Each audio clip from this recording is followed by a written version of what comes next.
Hello and welcome back to the Douglas Fir Association once again. Um, Holy shit, we're done with season one of Twin Peaks already. It's been like what, just over a week of us watching, Yep, and yep. we're already there. We're already racing ahead to season two. But before we get there, we're gonna have a little chat about the last three episodes, I think. Um, and you mentioned in one of the previous ones, I kind of skated over it, but on the Blu-ray, it's like the second episode is listed as episode one, right? So they don't Yeah, count the pilot, and so it gets a bit confusing. So yeah, yeah, there's, yeah. if you count the pilot, it's eight episodes in season one. Give me your thoughts. Just what was your impressions of this first season? Pretty much for the first time, considering your memory was pretty hazy on what you had seen Yeah, before. yeah. So as I say, I remembered pretty much nothing going into it. So um yeah, I had my expectations weren't high because I couldn't remember anything. I've obviously know you've waxed lyrical about it for a very long time. Um so yeah, I guess my expectations were high, but I didn't set a bar. But it's just surprised me so much how much I've enjoyed it, and just learning all these characters. Because I say I've watched it before, but I watched it myself, and you know how it gets when you start in the middle of programs and you miss stuff. And I've not done that throughout this at all, apart from when I've messaged you, obviously, but then I've paused it. I thought like I missed a lot of it last time because it's just so easy just to pick up your phone, isn't it, during a TV show and just start texting and stuff. Well, I get really anal about that, and I can't do that. Like, I almost physically cannot do it. Mm, But I still have that pull, and it's either it's the phone or it's I'm just gonna go into my office and just like set a video to render. I'll just do that in the kitchen, and then like a 2 hour movie takes 4.5 hours to get through, yeah, or it'll be too late to even finish it, and then I'll just get stressed out. So it's one of those things. If I'm like on my phone, I can't do it during. It's like a kind of yeah. physical thing. Um, I almost feel like doing this has helped me in a way because it's sure, made me yeah, yeah, focus. yeah. It's made me focus more. So as I say, watching it together and bouncing off you as well and learning some of the trivia behind it has just been such a better experience than if I'd just watched it myself. Yeah. So it's definitely heightened the experience. But it's a great show anyway, so it's not that difficult to enjoy, is it really? Timing's everything too. Sometimes it's just it has to be the right moment, or the right mood, the right point in your life, whatever it may be. Um, Absolutely. it's a speaking of behind the scenes trivia. I mentioned to you earlier in over the weekend the sandwich scene, which you so brilliantly did a little tribute to in the last episode we did, Yeah. where Benjamin Horn has got this baguette and he's sniffing it, and his brothers brought some from France, and they're just going crazy eating these sandwiches, and they're like talking through mouthfuls of food. Now, I watch everything with subtitles. It's just a thing that has naturally evolved from being with someone who doesn't have English as their first language. So Connie Yeah. always has subtitles on, and I'm just so used to it now. So when I watched that scene this time round, I wasn't really thinking about the fact that you can barely understand what they're saying because I had the subtitles tell me exactly what they were saying. Yeah. So when I went back without the subtitles, you can't quite hear what they're just like. Oh, the thing, like that. So the behind the scenes story is when they filmed this, the actor who plays Benjamin Horn didn't really agree with the scene. He thought that well Benjamin Horn's like he's a proper businessman. He wouldn't do something so disgusting as that. And Lynch is like, no, no, no, you've got to really go big with it. Really just go crazy. And he was finding it really difficult to get to that place where he just felt like it wasn't right. Eventually they got it. And then down the line, he's played the character for a while, and he realizes who he is now, and he thought, I should have gone even bigger. He thought like I could have done much better, doing the over the top stuff. But I'll say I don't know how to pronounce it. I think it's Richard Beymer who plays Benjamin Horn. I think he's probably the best performed character like all the way through in terms of like every scene he has, he's perfect for that character. I'm not saying he's the best character in the show. Just the little mannerisms. There's always the biting off the top of the cigar and the little gets his does little lick lip thing. He's getting the cigar. I don't know. He's just like that. He's such a complete character to me. He's so good. He's definitely got that business villain to him, hasn't he? Definitely. Yeah, and in season two, I really like where they take him. So that's all I'll say. I think he's not one of my favorite characters, but I love watching him whenever he's on screen because he's just such a good performer. Yeah. But fuck, I mean, where do we go with like shit that's happened in the show? the past 3 episodes. I mean, it's funneled really neatly to the finale. I think there's Absolutely, yeah. so many threads hanging in terms of like big cliffhanger stuff. So, Yeah. any thoughts you have?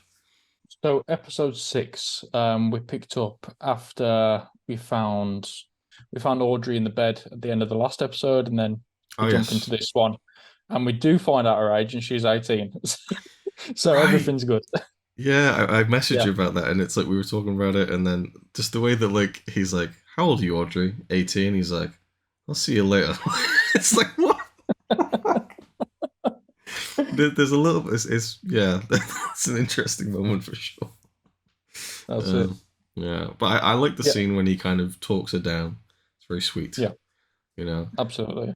Okay, and I was debating whether to talk about this in the last one. I think I'll go into it now. So, in real life, I think at this time, I'm pretty sure it lines up here. The actress who plays Donna, Lara Flynn Boyle, she Yeah. was dating Carl McLaughlin at the time, Oh well. and she wasn't happy about a Cooper Audrey thing going on, which Hmm. is really interesting when you get that scene in the bathroom of the school with Donna and Audrey's like, "Oh, Cooper," all this stuff. So apparently, like the unofficial version is like there was a bit of, you know, legit drama behind the scenes with it, but also apparently Carl McLaughlin was also a bit uncomfortable with the age gap thing. Yeah. So I think they wanted to continue it, but it was real life circumstances kind of forced them to kind of push it down and then just move past it Yeah. and Yeah. just make them strictly friends. But yeah. So yeah, in this episode, we were sort of leaning towards going to where Jock was. They were sort of searching for Jock and also Leo.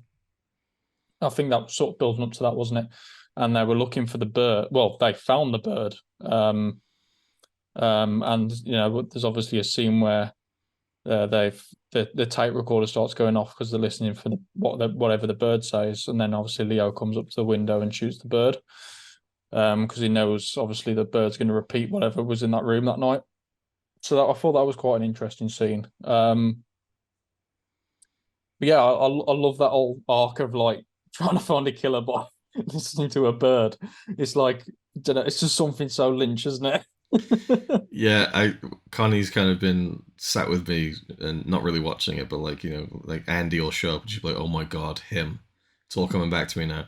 But she really laughed when they're going through all the files of the veterinary records, and I think Yeah, it's Andy who's like, "Waldo, I found him." Where's Waldo? Like, so of course that's the name of the bird, and then yeah, but it's kind of cool, like a minor bird it's called. So yeah, it's kind of like a parrot repeats things, and I like how like at first you hear the audience, you're like Laura, Laura. So oh that's cool, and then when they come back and they play the tape back, there's so much that it's recorded, like well yeah, not recorded, but so much that the bird has remembered. Like I forget the lines now, but like get off her or whatever it is. He's got the whole yeah, conversation. So a lot is revealed from that. Um, but man, that Hank is now in the show. You yeah, asked about him before. He's a real devious son of a bitch. Like I just, man, it just breaks your heart yeah, to see Norma going through that kind of. You can feel how trapped she is. It's almost like she can't breathe. She's like in the diner. She's giving him a job, and he's yeah, trying to like sweet talk her and stuff, and she's just like almost frozen. She just doesn't know what to do. And there's that scene where she goes to Ed, and she's like, "Did you break up with your wife? Like, did you break up with your husband?" yeah. But it's quite heartbreaking, their relationship. Really, it's quite one of my favorite parts of the show, even though it's quite sad, I guess. Yeah, it's a difficult relationship, isn't it? Obviously, we've seen that relationship sort of go back and forth, and it's a difficult one, really is. Yeah, because they're both trapped in very different ways. Yeah, And you almost get you do get the verbalizing Norma saying that like, well, maybe he won't get out. Maybe Hank won't get yeah, parole.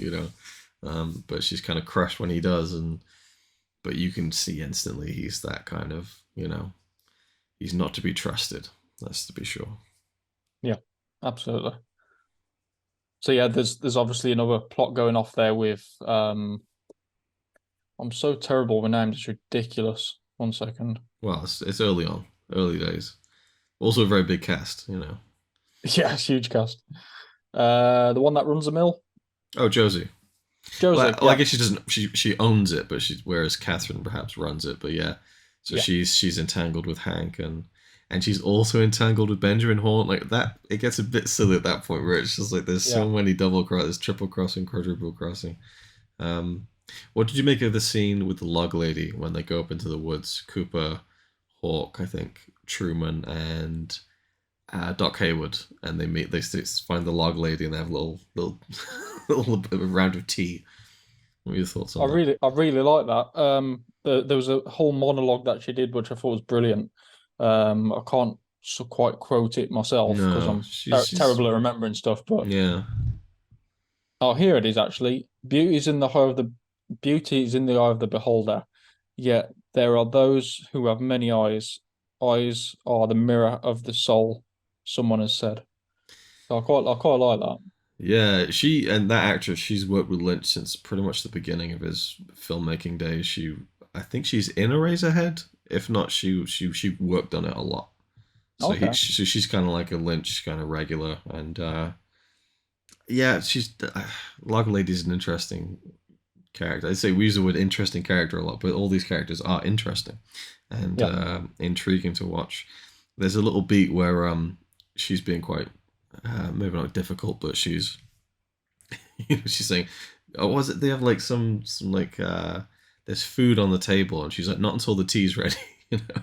Yeah. And you just get this shot of Hawk who's kind of like smiling, and you kind of get this little feeling that he kind of likes the log lady, like he thinks she's cool, and like Yeah. he's a person who speaks very philosophically and mystically. So I like that there's like a little hint there that they maybe have a little bit of a connection.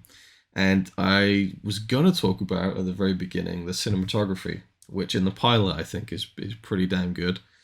Yeah. With the pilot, they had probably had more time to do it, whereas in the show as the show starts, like proper season one, I'm seeing a lot of out of focus stuff.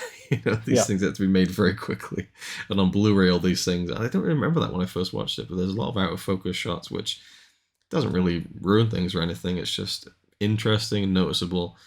But there's one moment, two moments actually, in that episode with the log lady scene where they're together as a group and they're looking for clues and all this, and they're on the trail of that red room with the bird, Yeah. and it's this profile shot of Cooper looking at something, and then Truman comes in like behind him in like this kind of really cool cinematic shot, and then Hawk comes in. It's like these three faces, this profile shot. It's amazing. Oh wow, that's such a cool. You don't see that on TV back then, kind of thing. And then they just repeat it again later on in the episode. They just do the same visual gag, but this time Doc Hayward also joins the fray.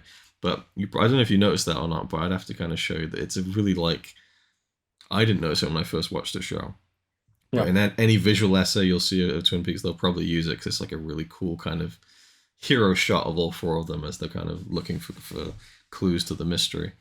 Um, but oh yeah, I mean, you know, as the show starts to move on, as I say, maybe they don't have as much time for kind of notable cinematography, but it is a well shot show in general, I think, and the the Twin Peaks world and location is one that photographs well, I think. Yeah.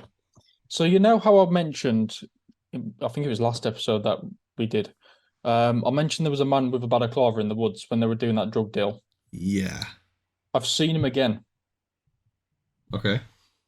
in the show. I can't remember exactly what episode it was, but I've seen him again. In the balaclava. Yeah. Okay. Where?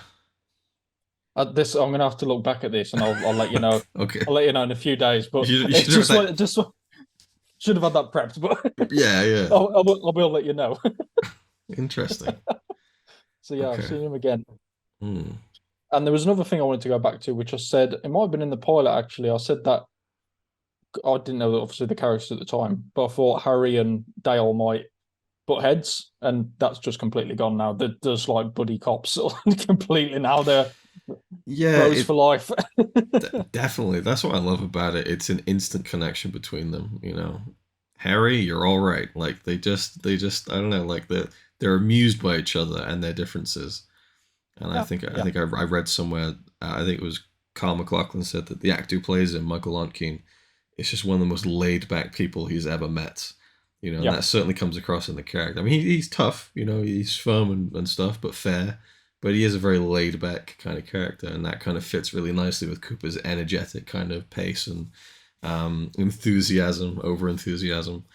Um, yeah, I love that relationship between the two. It's just great, and it's like the typical trope of like the FBI agent comes in and butts heads with the local cops and stuff, and they're like, "Oh, these guys coming in," like they just don't do that at all. They kind of go against yeah, the kind of expected route for characters like that. Um, yeah, definitely one of my favorite duos of the whole show. yeah. They're perfect together, aren't they? They bounce off each other so well. And going back to that last one we were on about, where he just grabs his nose, just laughs, just brilliant. Um, so we've also got Audrey doing some digging. Yeah, she She's really now gets into it, doesn't she? she's now started the job at the department store, Mm. and she's managed to wrangle her way into the one-eyed Jacks, One-eyed Jacks, yeah. one-eyed Jacks. So she's now managed to wrangle away in there. And this goes back to something that I said to you the other day. So I'd sent Luke a message on WhatsApp saying, I think I've just seen a big spoiler. Oh yeah, yeah. I only half read it, but it said something along the lines of Audrey finds out something. Wasn't it Audrey discovers her father Jack? That's what you thought it That's said. it. Yeah, yeah, yeah. And then so I know we're bouncing back and forth between episodes here, but we get towards the end of end of the final episode of the season, and Audrey finds out that her dad, Jack, is the actual owner of One Eyed Jacks. Yeah. Tis Jack, isn't it? No, Benjamin Horn. So Benjamin Horn. the establishment is One-Eyed Jacks, yes. That's it. Um, Yeah, yeah, but I remember when I watched that first time, and he walks through that door, and he's like, yeah, getting himself ready and stuff, and I'm like, oh my fucking god. God, yeah, so that was definitely something I was eager to see the resolution of, but at the same time, almost didn't want to see where that was going to go. yeah, But yeah, yeah, we're going to jump around and stuff because when we get into season two, it's going to be a mess because I mean it's a lot longer and yeah, there's so many bits and pieces, so we're not going to be able to keep a concise kind of chronology of stuff. But the whole, how do you feel about the whole like the Packard sawmill storyline, like Catherine and Pete and Benjamin and like because some people aren't a big fan of that, where it's not really connected to the Laura Palmer mystery. It's the all that stuff going on, Josie and the yeah. sawmill, and It definitely feels like its own entity, doesn't it? Where it's almost like a side story to the show. I mean, I don't know how pivotal it is in finding out the killer, or if we do find out the killer. mm, But it's yeah, I quite like it. It adds a bit of intrigue to it, and obviously the characters that surround it are really interesting. So I do like that aspect of it. It does obviously tie in with One Eyed Jackson, obviously Laura working there. So I get that and the that sort of connection to it. But it's quite interesting finding out that Josie was behind offing her husband, because that was a bit of a mystery from the start of the show. yeah, Andrew Packard, and yeah, it's a very thick web, and it gets untangled and twisted very easily with Yeah, so many different things. Um, I was gonna go there. So one thing I like is the Catherine and Pete relationship, where it's like you learn that like they don't even sleep in the same room. She's like, go to your room, yeah, get your boots off my bed. that's it. But he's just so like he's like yeah, okay, he's fine with it, But like she suddenly realized that she's such a kind of two-faced bitch that she's got no one left to turn to but her husband, who she's treating like dog shit. And Yeah, I quite like the scene where she's just like, I just need help. If you could just yeah, find something within you to like, picture a time when you loved me and help me now. And then he almost gets too into it, and he's like reminiscing and stuff. But it's it's a sweet relationship between them, even though it's a very icy one at times. I think it helps because Pete is such a lovable guy who just everything rolls off his back. He's just I love that scene when they're in the office and he's pulling down the blinds and they could just meet moving to the next window. Another Yeah, I blind. know, I know. Maybe crack up that did. It's like, who does that?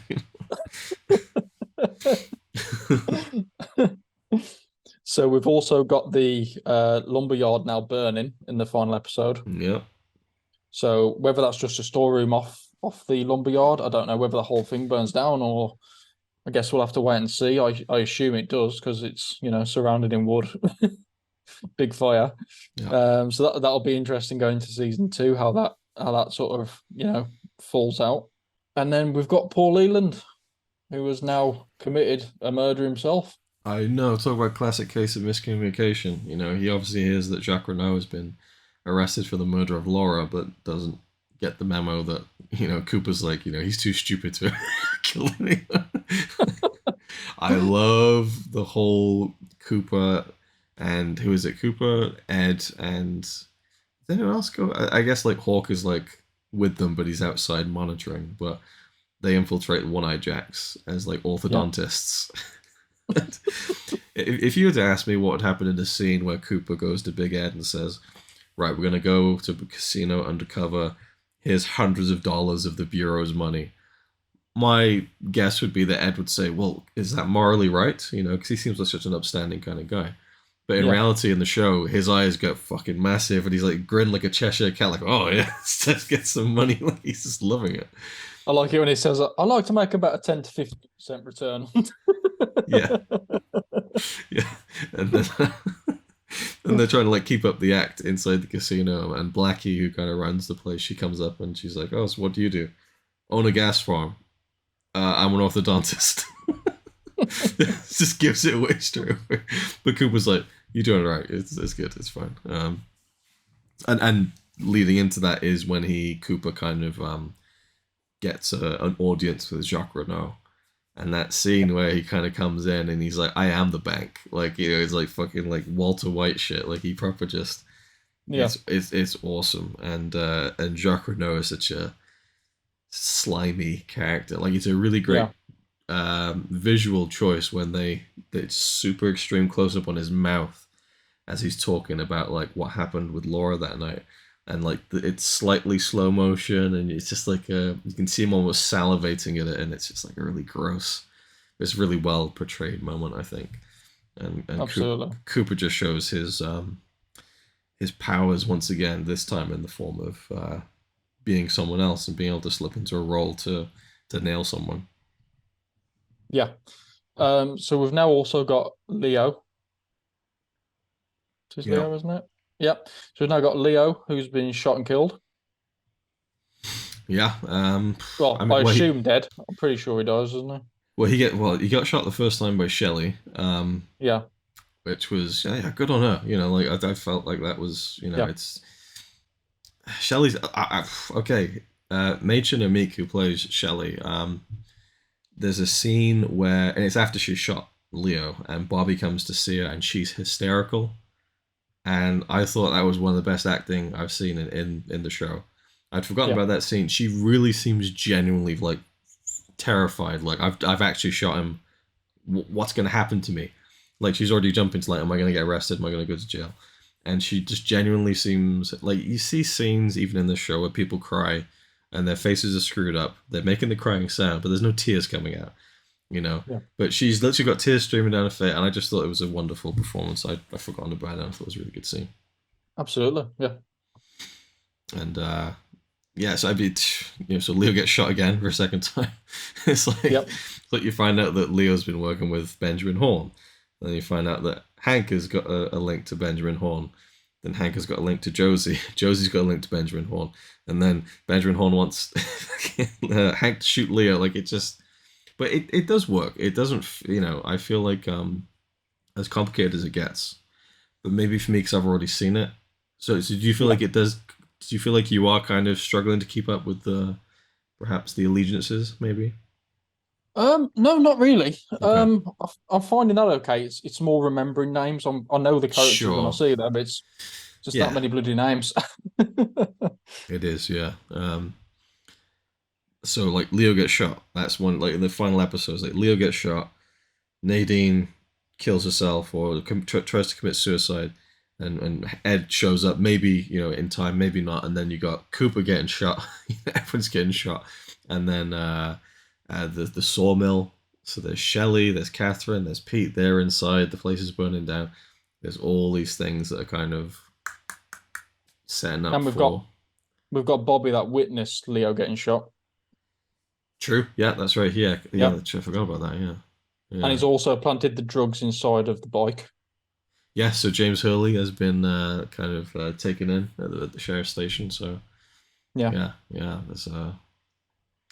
it's leading to a lot of intrigue. What are your thoughts on the Cooper being shot? Do you have any ideas? Even though it's really out of nowhere, Oh, that there's not really a whole lot. It could be anybody really. It's not. I don't think it's a yeah. particularly. It's just the hand shot, and then we just see obviously the bulletproof vest getting shot. Yeah. Um, Oh no. no real concern. It's not even like Cooper hits the deck or nothing like that. It's just Uh, boom, boom, boom into a bulletproof vest. Couple I of mean, bruises. I don't know if it was a reference to the old Who Shot JR, the Dallas thing, which was, I don't know when Yeah. if that was around that time or not, but it almost feels like they've got all these things and they're like, fuck it, let's just have Cooper get shot. Let's just throw another shooting into the mix. Yeah. Oh, and then of course Leland kills Jacques Renault. Yeah. So yeah, it's just it's the We've got snowball we've effect got is we've really got the rolling. whole other scene as well where they're tricking Jacoby into thinking Laura's alive. Oh So god, that that's a whole we haven't even talked about yeah. Maddie.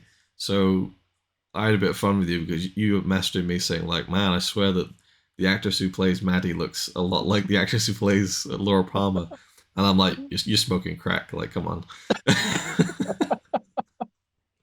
I was like, no, like it is. It's the same actress, of course it is. Yeah. When she's first introduced, it's almost just like a throwaway thing.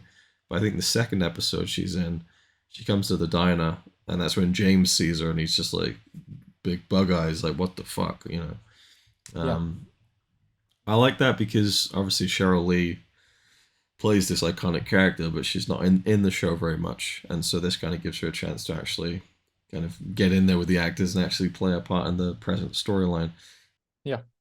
Yeah, maybe it's a bit strange. You have a cousin character who looks like her twin, but Yeah. yeah, the thing with Jacoby is kind of a head fuck if you think like it's really messing with someone's head if you're trying to like lure. I mean, what would they lure? Okay, so they were luring him out to get to the tape because there were tapes, and that reveals more about Laura. How do you feel about that? How do you feel about like the character of Laura from the beginning into now? The things that we've learned in terms of like tapes that she's recorded and finding out people saying, well, she wasn't all this and all that, and she had problems and Yeah. things. Yeah, what's your general feelings of her character?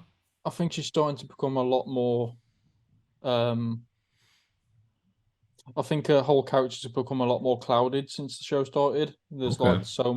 There's so much intrigue and mystery behind her now. Like different things have come from different people. Like she was making people buy her drugs and making people sell drugs. Yeah. I think was one of the things.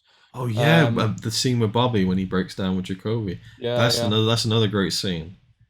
And yeah. that is a scene where he's crying, but there's no tears coming out. But I think he does a good job. I think that that character Bobby is really starting to go on an interesting journey.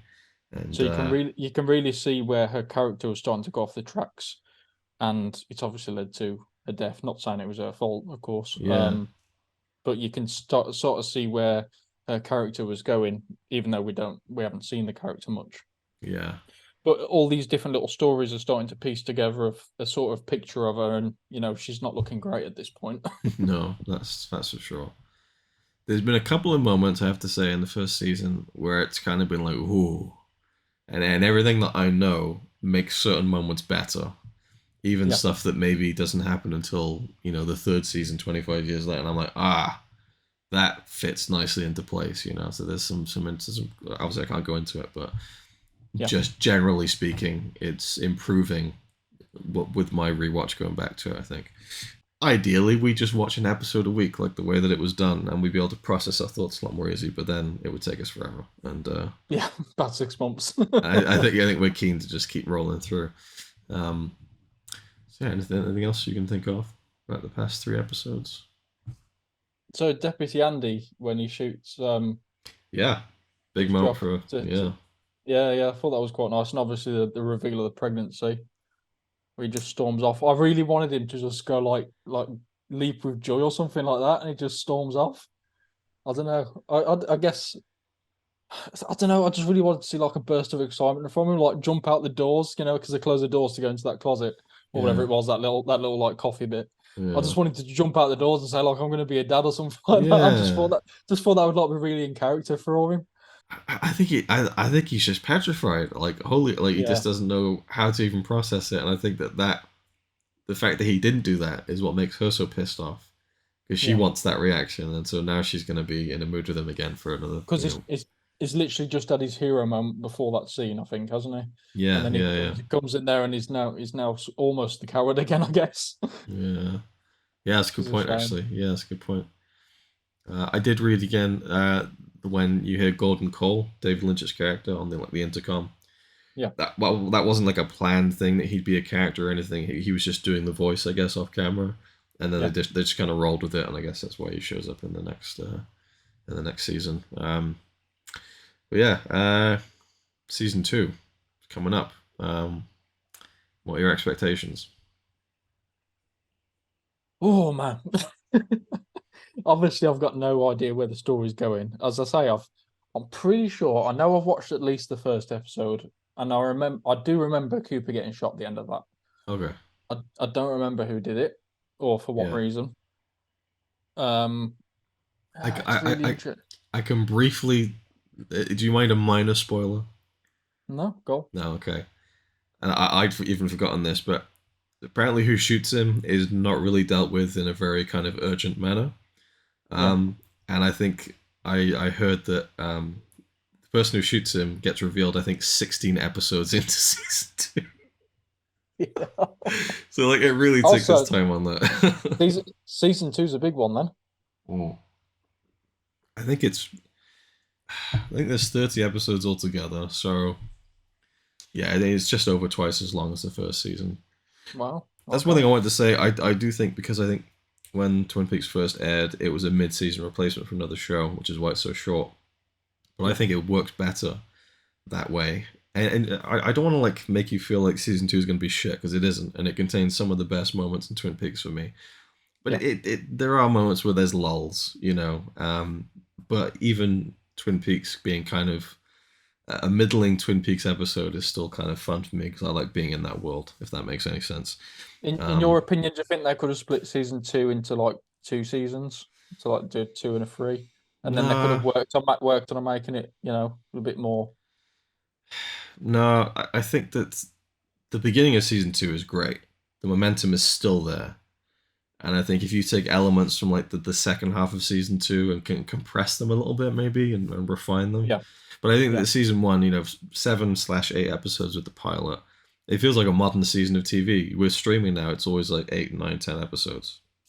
Because the limited series is 8 episodes, isn't it? No, no, no. The Return. You're on The about the Return, Return. sorry. No, Return, yeah. that's 18 episodes. Oh wow. It's huge, but that's like a whole thing unto itself. It's like it Yeah. doesn't really. We'll get into that.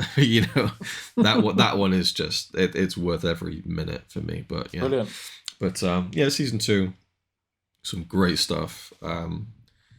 So yeah, I feel bad almost like pre-warning you that it's not as good as season 1, but that's on as a whole. Individually, there's some great stuff in there, and Yeah. I'm excited to revisit it too because I think I've seen bits of season 1 more than I have season 2. Um, and I think the first episode is like an hour and a half long, so we've got another kind of epic beginning to kick things off. One thing I really want to see is more Red Room. Yeah, yeah. I am surprised they didn't do more in season 1, but I think it's probably the right choice because then Yeah. you don't oversaturate it, and It's more intriguing. yeah, more intriguing. The only time it happens is stands out in your mind more. So I think it works better like that. But yeah, there's more supernatural elements in season 2, and yeah, I'm excited to get into it. Anything else you'd like to add before our precious 3 minutes of recording time? run out on our free version of Zoom that we're too cheap to pay for?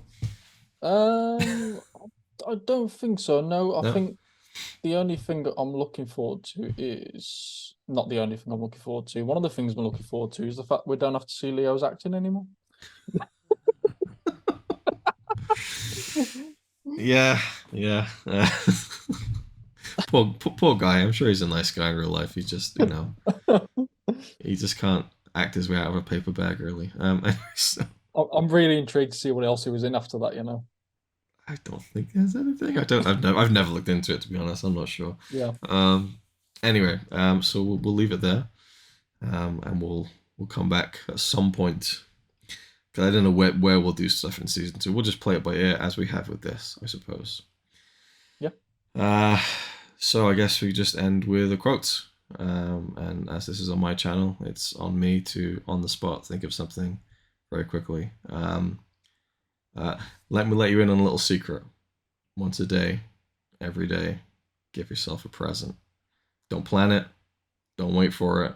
Just let it happen. Great quote. Yeah, thank you for watching, and we'll see you next time. Bye bye.